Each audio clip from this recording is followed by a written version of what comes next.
So ngayon, nandito tayo sa loob ng Subaru Crosstrek. Ang ganda ng loob niya kasi yung design para siyang leather pero plastic siya eh. Tapos yung ceiling naman niya, white yung kulay, yung colorway niya. Tapos meron siyang sun visor na may mirror at saka lights, hindi nga lang siya naka-LED. Ganun din sa passenger. Tapos yung map light naman niya, ganun din, hindi rin LED. Ang maganda rito, meron siyang sunroof. Pero hindi siya ganun kalaki. Tama lang. Same din sa mga previous model na Subaru.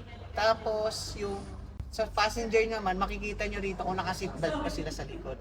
Ang maganda dito, isa pa sa nagustuhan ko dahil yung mga sidings niya, imbes na piano black ang ilagay, naka-carbon trim siya. Sobrang ganda niya tingnan. Tapos, dami niyang soft touch material dito sa pinto.